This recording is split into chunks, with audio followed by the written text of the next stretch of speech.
911, where's your emergency?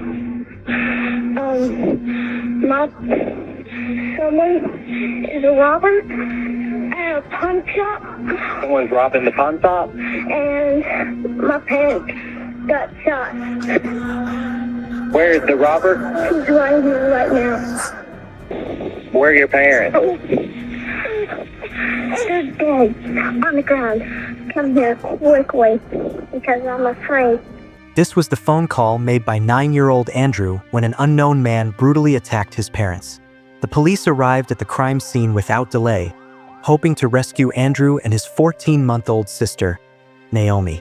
A mysterious assailant had launched a deadly attack on the priest and his family, leaving behind no evidence. The case quickly became one of the most challenging investigations the detectives had ever faced. Fortunately, they were able to locate witnesses who had seen the entire incident unfold.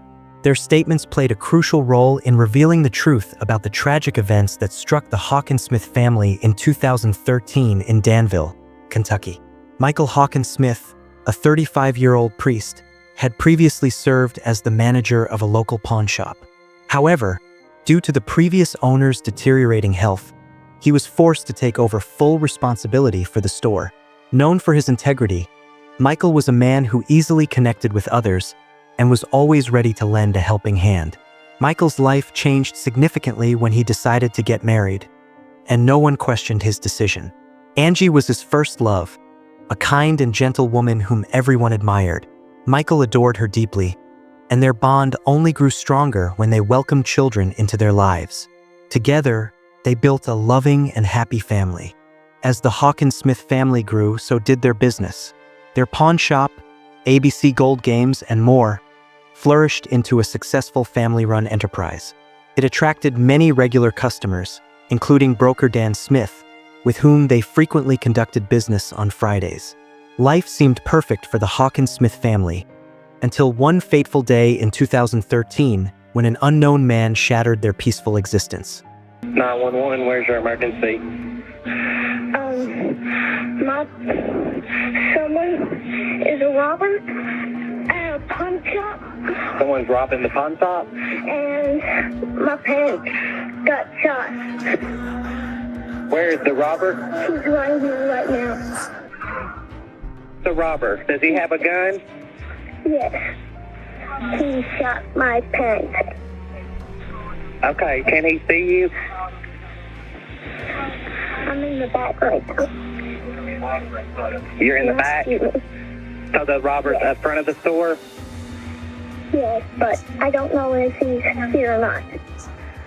But come quickly. Where are your parents? They're dead on the ground. Come here quickly because I'm afraid.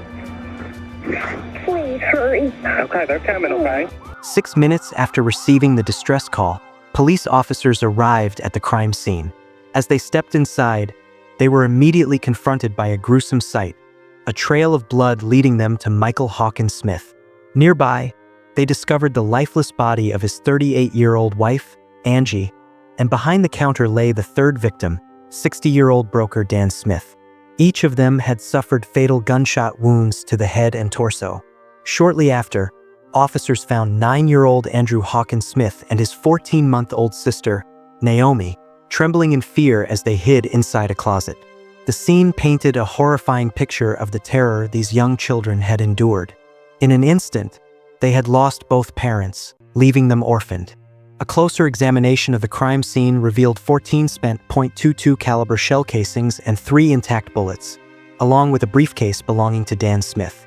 However, none of the victims' belongings had been taken, and the cash in the register remained untouched, ruling out robbery as a motive. The absence of surveillance cameras in the pawn shop posed a major challenge for investigators, leaving them with no choice but to rely on potential eyewitnesses to piece together what had happened. A witness from the nearby Rainbow Cleaners provided a crucial lead, describing a silver minivan parked near the building that morning. The vehicle was driven by a large man with a thick beard. While one team of investigators searched the surrounding area for more clues, another was tasked with informing the victims' families of the devastating tragedy. Michael Hockensmith's parents struggled to comprehend the senseless violence that had taken their son and his wife. The idea that someone could deliberately harm them was unfathomable. Despite their immense grief, they found solace in the fact that their grandchildren, Andrew and Naomi, had survived. "If it hadn't been for them, I don't think I would have made it through this," one of them later admitted. News of the tragedy soon reached the daughter of the third victim, Dan Smith. A broker specializing in precious metals, Dan had built strong relationships with many in the industry, thanks to his adaptability and friendly nature. His work often involved handling large sums of cash, sometimes reaching hundreds of thousands of dollars. This led investigators to consider the possibility that Dan Smith had been the intended target. To explore this theory, they traced his movements before the attack. Their findings revealed that before arriving at the ABC Gold, Games, and More pawn shop, he had stopped at Lawson's jewelry store in Harrodsburg, a town located 10 miles northeast of Danville. At the jewelry store, investigators discovered a surveillance camera mounted on the far wall, strategically positioned to capture every visitor entering and exiting. They hoped the footage would reveal whether anyone had been following Dan Smith that morning. The recording showed Smith arriving at 8:16 a.m., carrying the same briefcase that would later be found at the ABC Gold, Games, and More pawn shop. At the time, the store was empty except for the woman behind the counter, whom Smith greeted with a smile before heading to the back. A short while later, the footage captured him emerging from the back of the store, exchanging a few words with an elderly woman who had just entered, and then promptly leaving. The day at the jewelry store appeared uneventful, and external camera footage showed nothing suspicious. Investigators could do nothing but watch as Smith unknowingly walked toward his tragic fate. Meanwhile, at the police station, 9-year-old Andrew Hockensmith was giving his testimony. He recounted how he had been at the pawn shop with his parents when Dan Smith arrived, carrying a bag filled with money. As his father and Dan conversed, an unknown man suddenly burst into the store and immediately demanded the bag. According to Andrew, Dan Smith handed over the briefcase without hesitation, but the assailant shot him regardless. "My father told him to stop, but he shot him anyway, with a pistol that looked just like the one I play with," Andrew recounted. Meanwhile, his mother hurriedly instructed him to take Naomi to the back of the store and hide in the closet. Without hesitation, Andrew carried his little sister to safety. It was at that moment that the attacker turned his weapon on Angie. "I don't know who he is or why he did it, but I think it was because of money," the 9-year-old concluded. Andrew described the assailant as a very tall man with a blonde beard that appeared fake, aligning with the account given by a witness from Rainbow Cleaners. Following all possible leads, investigators decided to thoroughly examine the business run by the Hockensmith family. Their findings revealed that the ABC Gold, Games, and More pawn shop had another owner, Steve Devine. He was typically present for the Friday meetings with Dan Smith, but on the morning of September 20th, he was absent. This raised suspicions, making it a priority to verify his whereabouts. Steve Devine explained that he had developed an allergy that morning and had to cancel all his scheduled meetings, a claim that was later confirmed by his wife. His alibi, along with the fact that he did not own a silver minivan, led investigators to rule him out as a suspect. He also clarified why there were no surveillance cameras inside the pawn shop. According to Steve, the security system had been removed by the previous owner, Kenneth Allen Keith, and the new owners had yet to install a replacement. Keith, like his late friend Michael Hockensmith, was a pastor. He had decided to sell the pawn shop after being diagnosed with brain cancer, but continued to operate another business, Gold Rush Buyers, in Pulaski County, which bordered Danville's Boyle County. Michael's family shared that he prayed every evening for his friend's recovery. Their bond, which had begun 15 years earlier when Michael worked at a youth church camp, remained strong over the years. The Hockensmith family deeply respected Pastor Keith, and to their son Andrew, he was like a cherished uncle. With no major breakthroughs, investigators turned their attention to possible street surveillance footage near the ABC Gold, Games, and More pawn shop. A promising lead emerged when they discovered a camera mounted on an office building belonging to Danville Rentals. The footage, recorded at 8:45 in the morning, showed a silver minivan. However, the image was too blurry to make out the license plate or the vehicle's exact make and model. Once again, police relied on the witness from Rainbow Cleaners, who described the car as an older model with a distinct square-shaped body. Upon closer analysis, the footage confirmed that the vehicle in question had a square rear bumper, matching the witness's description. The color, type, and shape all pointed to the same conclusion. The police had likely identified the suspect's vehicle. Investigators expanded their search for additional surveillance footage, hoping to track the car's movements. At 8:17 in the morning, a camera at Ephraim McDowell Hospital captured the same silver minivan. Finally, authorities were able to determine that the vehicle was a Dodge minivan. Meanwhile, Michael and Angela's loved ones organized a candlelight vigil in their memory. Hundreds of mourners attended, reflecting the deep love and sorrow felt by those who knew them.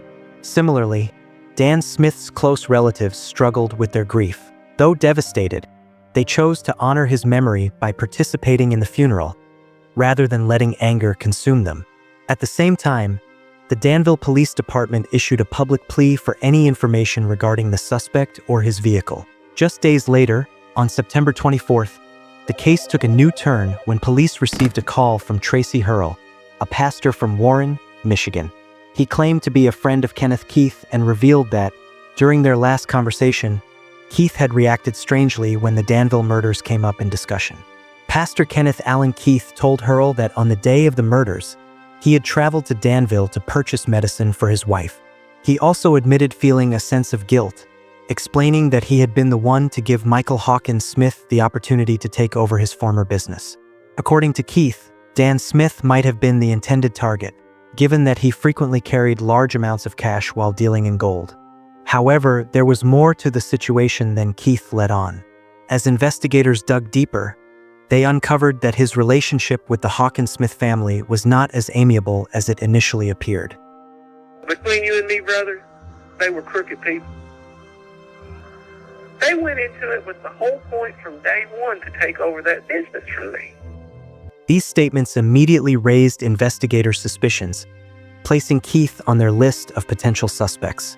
To verify his alibi, they reviewed surveillance footage from the Good Neighbor Pharmacy, where Keith claimed to have purchased medicine for his wife. At 9:24 a.m., cameras captured him entering the store, confirming his presence there. However, he looked nothing like the suspect described by witnesses. The man seen committing the murders had a thick beard and wore a green jacket, while Keith appeared clean-shaven and dressed differently. Despite this, investigators couldn't rule him out entirely. They noted a crucial 7-minute gap between Andrew Hockensmith's 911 call and Keith's arrival at the pharmacy. A test run of the route confirmed that the trip from the crime scene to the pharmacy took approximately 5 minutes, meaning Keith could have committed the murders and then rushed to the pharmacy to establish an alibi. Another critical detail emerged. Keith owned an unregistered 2008 silver Dodge minivan, matching the vehicle description from surveillance footage. However, the evidence remained circumstantial, not strong enough for an arrest. To build a stronger case, investigators sought the help of Tracy Hurl. They asked him to engage Keith in a series of recorded phone conversations, hoping to gather incriminating statements. Hurl agreed, and during these calls, Keith finally revealed his true feelings about the Hockensmith family. When somebody's being murdered in such a heinous way as what this was, you want to make them, out to be saints. I understand that. Mm-hmm. But between you and me, brother, they were crooked people. Is that right? They went into it with the whole point from day one to take over that business from me. I don't mean to speak ill.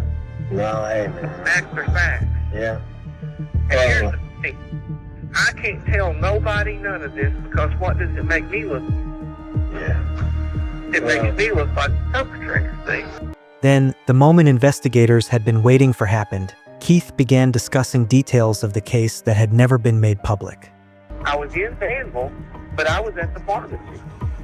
I'm standing in the pharmacy while all this happened. Keith explained that after leaving Danville, he returned to Somerset and took his car to a car wash, supposedly to prepare for an upcoming family vacation. Surveillance footage from 10:50 a.m. captured him walking down the hallway to the cashier's counter, smiling. External cameras at the car wash later recorded him leaving in the same silver Dodge at 11:25 a.m.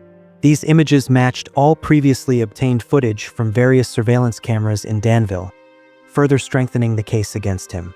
By this point, investigators had gathered enough evidence, making Keith's arrest inevitable. To clarify his involvement in the pawn shop murders, Keith was offered a polygraph test. However, his response was unexpected. He claimed he wouldn't be able to pass the test because, during his military service, he had been tasked with eliminating 3 individuals. With suspicions growing, authorities obtained a warrant to search Kenneth Allen Keith's pawn shop. Inside, they discovered a fake beard and a large amount of cash. Investigators found no legitimate explanation for how he had acquired most of the money. Among the stacks of bills, they noticed bundles wrapped with a ribbon from a bank, one that had issued funds to Dan Smith. This discovery further linked Keith to the crime. Further investigation revealed that the money found in Keith's pawn shop had been recently withdrawn from the account of a deceased broker. Additionally, investigators discovered several .22 caliber shell casings. Ballistics analysis confirmed that these casings matched the bullets used in the murders of Michael and Angela Hockensmith. With the mounting evidence against him, Kenneth Allen Keith was formally charged with 3 counts of deliberate homicide and first-degree robbery. Investigators determined that Keith had convinced himself that Michael Hockensmith and Steve Devine had conspired to push him out of the business. Consumed by resentment and greed, he planned his revenge for the day of their scheduled meeting at the pawn shop. Aware that Dan Smith frequently carried large sums of money, Keith intended to stage the crime as a robbery to mislead law enforcement. However, his suspicions about Michael Hockensmith and Steve Devine were completely unfounded. The investigation uncovered no evidence of any conspiracy against him. On the morning of September 20th, Keith drove his silver Dodge Caravan to Danville. He circled the pawn shop, waiting for the right moment to strike. As soon as he spotted Dan Smith's car parked nearby, he knew it was time to act. Dan Smith became his first victim, followed by Michael and then Angela Hockensmith. After carrying out the murders, Keith took all the cash from Dan Smith's briefcase and calmly left the crime scene. To establish an alibi, he stopped at the Good Neighbor Pharmacy, ensuring he would be captured on surveillance cameras. Later, he visited a car wash to eliminate any potential evidence from his vehicle. In 2017, just before his trial, Kenneth Allen Keith pleaded guilty to all charges. He was sentenced to life imprisonment without the possibility of parole. During the trial, investigators obtained Keith's medical records from the Veterans Hospital and discovered that he had never been diagnosed with a brain tumor, exposing yet another lie. How could a man who seemed so spiritually devoted commit such a horrific crime? And how had he planned to live with the weight of his actions? If you found this video interesting, then like and subscribe to Crime Shade.